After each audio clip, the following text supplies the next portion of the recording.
Here for this one, and gentlemen, we're going to start with a big one out west. And the NFC West is an absolute dogfight. And we start at the top, 7-2 teams. Mikey, we're talking about the Seahawks. We're talking about the Rams. Both teams scored north of 40 last week, so they are firing on all cylinders. The Rams are the home team. This is a 4:05 start on Sunday. They're favored by 2.5. Your initial take? First and foremost, is the best game on paper of this entire week. Both teams have great defenses. The Seahawks defense helped them reach their team total over by the beginning of the second quarter with 2 defensive touchdowns. I'm really excited. This will be the test for Matthew Stafford to find out where he lies in this MVP race. I like the Rams in this one. I like them with the points, and I do believe this will be an over game as well. It's such a tough one, though, Peyton, because the Seahawks, they're a really good road team right now. A really good road team, and they have shown that nobody can guard their number one. Can the Rams score cover Jackson, as I like to call him? Well, yeah, this is both going to be a great game on both sides. Both these guys have won 4 straight now. 2 of the hottest teams in football, for sure. And Stafford at home is really hard to go against. He has so many options now, and especially the fact that he has gotten so comfortable throwing to Devontae Adams now. It's so hard to guard these guys on third downs and in the red zone. I really like the Ravens to cover in this spot at home. Take the betting out of it, Soupy. Just look at what this game means in the whole scheme of things. There's only 3 teams in the entire NFC that have 7 wins. These are 2 of them, and they're in the same division. They're not just playing for the division, Soupy. They're playing for an opportunity to get that coveted number 1 seed bye as well. And that's going to be the difficult part for them, is that these guys have to play each other twice. Even like the Seahawks have to play the 49ers. The Eagles, they don't have to play anybody in the NFC except the NFC East, where they can just trounce everybody in that division because it's a dumpster fire. This is the game on paper, but I love the Rams right now. It took a little time for Devontae Adams and Matthew Stafford to get that connection, but it's there now with Puka Nacua. I just think they're a better team right now than the Seahawks. Blessing in disguise. Puka gets hurt. It's taken out of a couple of games, and they had to find other guys. They still won those games. Now he's back, and you got all of your weapons at your disposal. It feels like an over game. It really feels like an over game at that total at 48.5. All right, game number 2, we're going to stay in that division because the 49ers still a cachet. They're still a brand. They're still very much alive for a wild card spot. They're taking on the Cardinals. Who are the Cardinals? Are they the team that went into Dallas and played really good football with Jacoby Brissett as a starter? Then they put Kyler Murray on the IR, and then they go lay an egg in Seattle. Who are they really? Well, the 49ers, who are they, Mikey? They're 6-4, and they got blown the F out by the Rams last week. Where do we go here?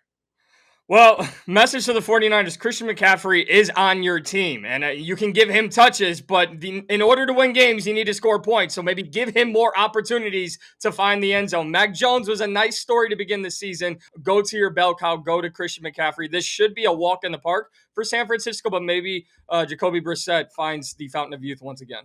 I mean, he could. I mean, Peyton, this is a home game. They've shown they can step up. It wouldn't surprise me if this could be our dog of the day on Sunday. Yeah, Cardinals look so good against Seattle. It's hard not to take them here. They sucked. They were so bad. Oh my God, Christian McCaffrey. He's on the Niners side of things, though. I mean, they're just trying to give him the ball in open space. Him getting so many receptions. He's got 8 receptions last game. They're just trying to give him the ball in open space, and they're just trying to find different ways. But it's not working right now for the 49ers. But against the Cardinals team, you're hoping they can do that. And with the spread only at 2.5, I think they do. I would take the Niners to cover. Here's the issue, guys. I'm never going to play the Cardinals, but I don't know, Peyton, if I could play the 49ers. The problem is when you pay your quarterback the bag, and then it takes away players from other parts of your team, right? Well, Brock Purdy just got his bag, and he's not playing. So now you run into what every team does when the quarterback takes every last dime, Soupy, that they can get at $50 million plus. I think his number is 45 or 46, something like that. And so they don't have the weapons or the depth they had before because he's taken up 2 spots. Your thoughts? Yeah, this team is just not as strong as they've been in previous years. They've played well. They got acclimated with Mac Jones in that lineup, but now teams are seeing the tape and they're playing to it. You're talking about giving Christian McCaffrey the ball. They gave him the ball against the Texans, and they did nothing. Absolutely nothing. Right now, I just don't trust the 49ers. And I think even going on the road, I don't trust the 49ers.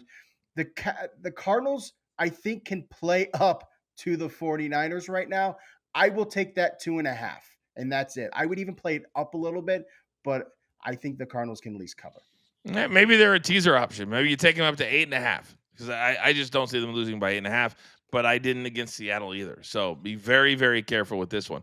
By the way, guys, isn't it kind of embarrassing when somebody who wants to be your friend is like, man, maybe I can hang out with the cool kids, practically begs you to hang out? Big Cheesy's in the chat. And he just writes that he's going to Poway. And he goes, how far is that from you, coach? He's always asked to go to my club. JJ's playing 36 holes today because school is out. It's a holiday. So he played at 6:57 this morning. I told him if Big Cheesy shows up, he's not to get a tee time. And now he's begging to come down and hang out. It's embarrassing. Gentlemen, we got breaking news that I will reveal coming up in about 5 minutes. But big things coming out of Dallas, young Peyton, that we'll get to coming up in our D's breaking news in 5 minutes. But let's keep going on with the NFL. And this is another big one. This is going to dictate this weekend what the rest of the year is going to look like in the AFC and also in the AFC West. Mikey, the Chiefs, they have the Broncos twice. They're 5-4. The Broncos are, 7-2? So right now they've got a couple game lead on the Chiefs. That could end very, very quickly. 8-2, excuse me. All these one-score wins, like against the Raiders last week, 10-7, ugly on Thursday Night Football.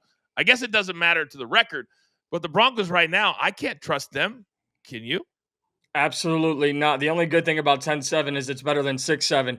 The Chiefs are one of those teams that they benefit from the rest of the division playing. I mean, the Chargers ran through the Steelers, but the Steelers were never as good as we truly thought they were coming off the win over the Colts. So I think the Chiefs got better just by sitting back and letting everyone else beat each other up. I think they will roll here in Denver. I like the over, and I like them to cover as well.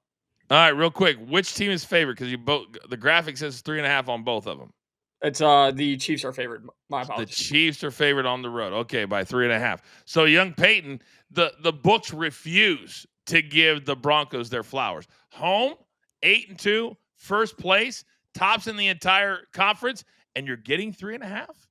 I mean, great defense at home, but they couldn't score last week. And this is a Chiefs team that had been questionable all year with different guys being out, and they look so good right now. And they're coming off a bye week. I think that's the biggest thing of the 3.5 here. If they weren't coming off a bye week, the number would be a little lower. But I think I'm going to take the Chiefs to cover here just because they're healthy and ready to go.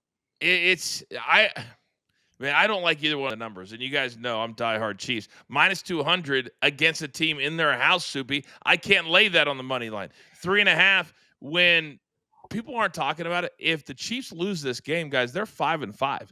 They'll be in danger of missing the entire playoffs. So this whole, hey, they're playing great football, that's nice. But we're losing way too many games, Soupy, at 5-4. This is a must win. This is absolutely a must win, and it's a will win. I've been watching the Broncos the last few weeks. I had to watch the Broncos versus the Giants. That was a disaster, but they're playing close games against not that good of teams. And I still think that the Chiefs are the best team in that division. I will take that minus 3.5 on the road all day with a full Chiefs roster. Wow. I would definitely buy if I'm gonna play it, I'm gonna buy it down to 3 and probably lay 30 cents, I would guess, depending on your book. But there's no way I'm leaving that hook sitting there to just piss me off when it's 23-20 and we're kneeling it out and I didn't take the push option. All right, the last game that we're going to focus on, and damn it, this is going to be a big one. The Eagles, first place in the NFC East at 7-2. Although last night, offense couldn't do anything against the Packers winning 10-7. Then they welcomed the Lions to town. The Lions, when they're at their best, Mikey, they are fantastic. 30 seconds for you on the Lions and the Eagles. Fly, Eagles. I have to go back to taking a team in the NFC North as the Bears are tied for first place. So I like the Eagles in this one. Dan Campbell had to take over play calling duties for Detroit, and I like the Eagles to roll in this one. I'll get back to you in a second. Peyton? say what you want about last night's game, lack of offense, how terrible the Eagles looked offensively, but defensively they were great. These guys just find ways to win. And with these games being in Philly, in this one, I'm taking the Eagles to win this game. And with just a 1.5 point spread, I'm going to take them to cover as well. Okay. Soupy. The Eagles, they revamped that entire defense. They picked up some guys, and it looked good last night. They got the chemistry going. The Lions, great offense. I think it's worked. But going into Lincoln Financial, I'm always going to take the Eagles. I'm taking the Lions this time. I can't take the Eagles 2 weeks in a row. But, Mikey, I think everybody just didn't realize what you just did there. You gave out an educated take for a team. You go, so I like the Eagles just because I need the Lions to lose in the NFC North so my Bears could have a magical season. So you're picking with your heart, not your head, and you literally admitted to it on the air, on video. Did you not? Can't pick scared. In the great words of Kurt Signetti, can't pick scared. Can't pick scared. Can't pick scared. You're picking with your heart. My heart's not scared. Neither is my brain. Line of the week. My heart's not scared. Neither is my brain. What are we doing?